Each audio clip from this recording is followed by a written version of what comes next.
Hi everyone, it's Shar. Welcome back to my channel, or welcome if you are new here. I am once again trying to build a community lot.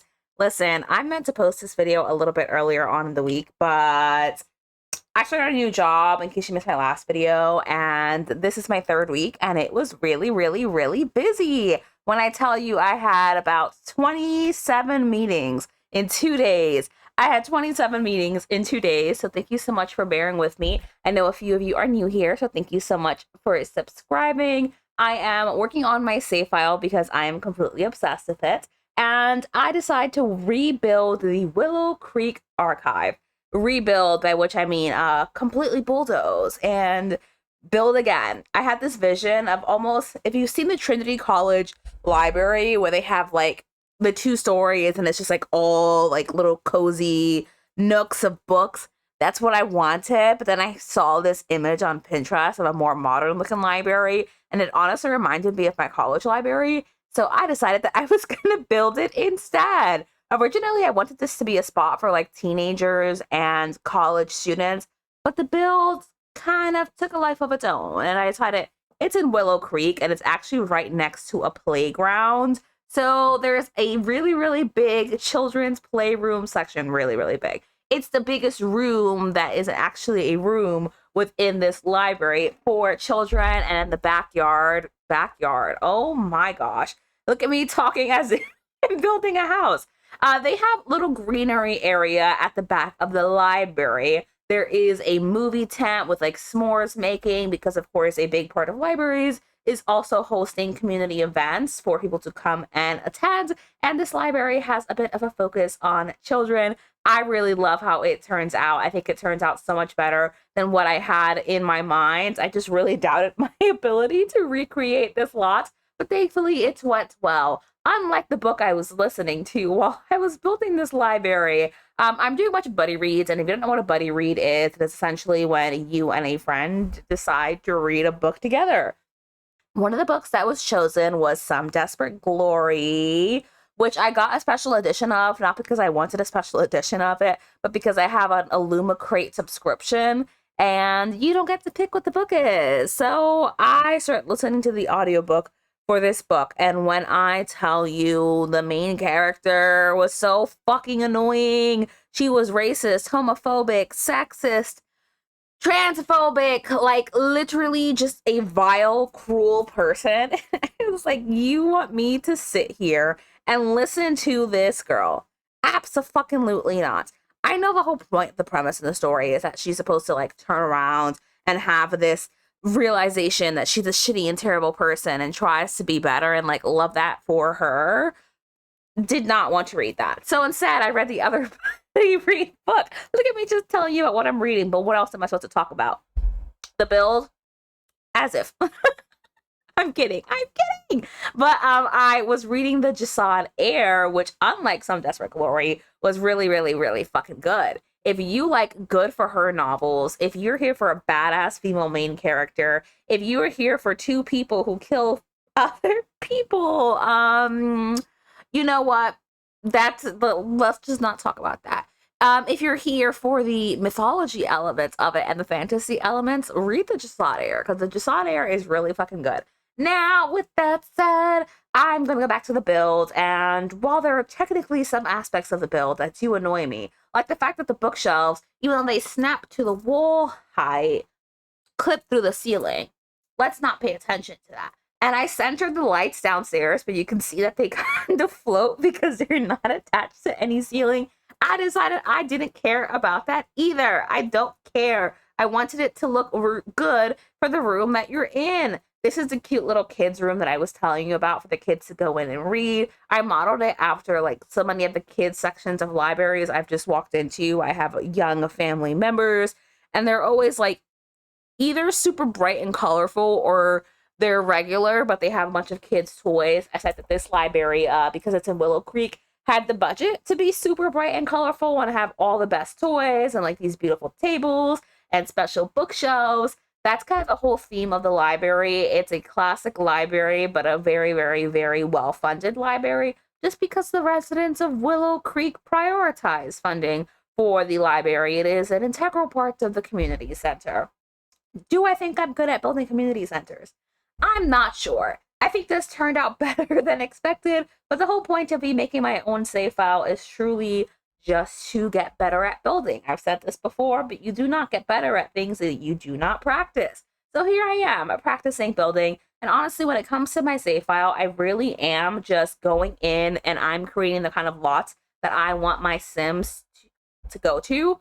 And that is what I have in mind. I try to picture like families and what their kids are going to be and like what they would need and where I would want to take my Sims. So of course I'm prioritizing like libraries and bookstores and cafes. I'm going to do a museum, not too many of those because realistically in The Sims, your Sims can't actually interact with anything beyond saying view. If they had the option like the plaques that you see in Windenburg at the Von Haunt estate, those are really cool because you can read the plaques. I wish we had a similar option for museums in The Sims 4 because I think it would just make it more interesting and they could also be like specific Sims lore tied to the objects. I just think that would be really, really, really good if we're trying to recreate like some version of the world in The Sims. The reason you go to museums is not just to look at art, it's also to like learn a little bit more. I'm generalizing there. So for me, I definitely go to museums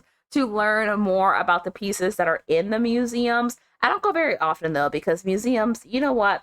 They have a very, very, very not great history for a lot of museums. And we'll talk about stolen pieces somewhere else because it's not going to be on this channel. But anyway, for The Sims, I think it'd be great if, because we have museum lots, if the museums themselves had the ability for you to learn something about Sims lore.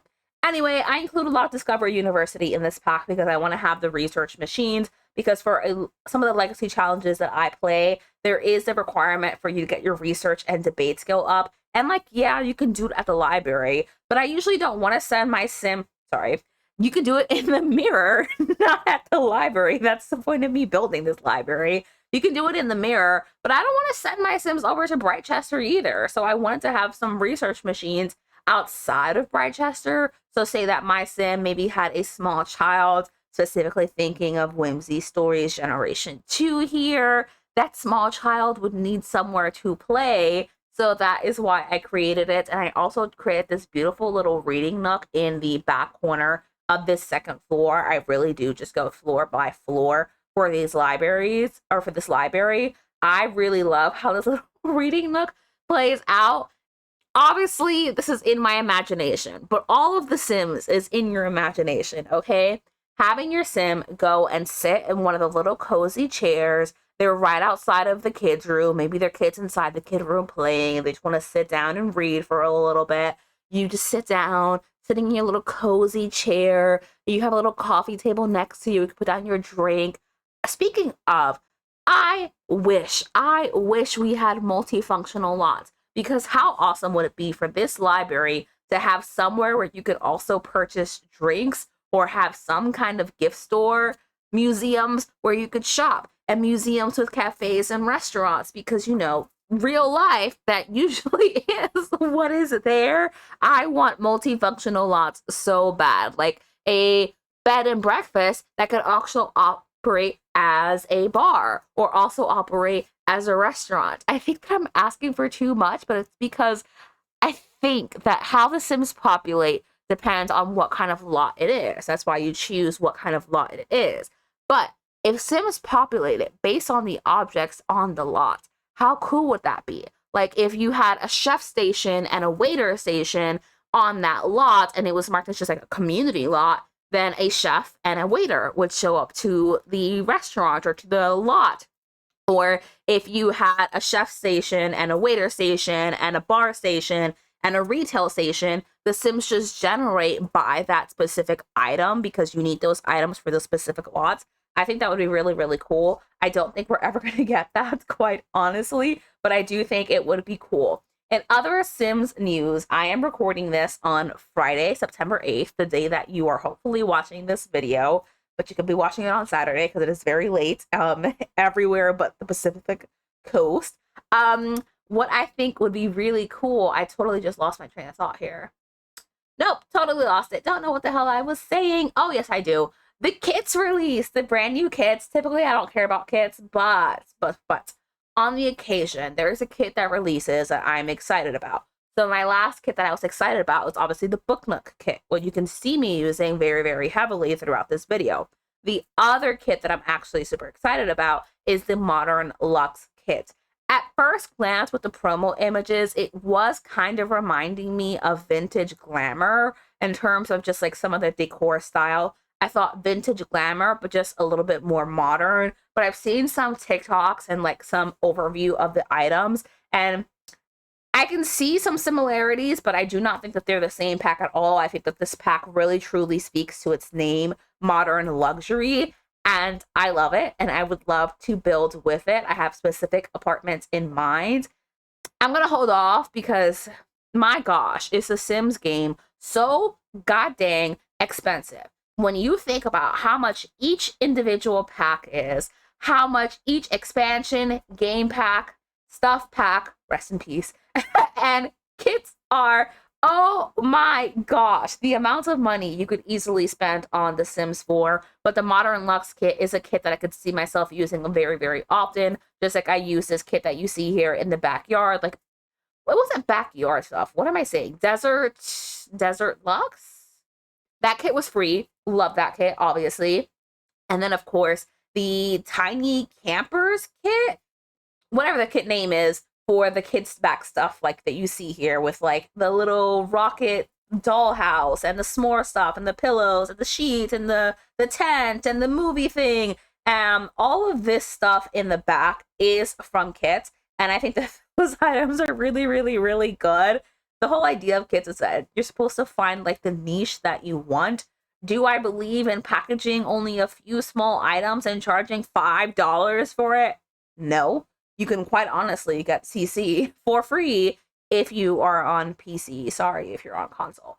You could get CC for free where you can support a smaller creator if you want to support that creator's Patreon or like do the donation thing. But $5 from The Sims for like these smaller items to me just very obviously feels like a cash grab.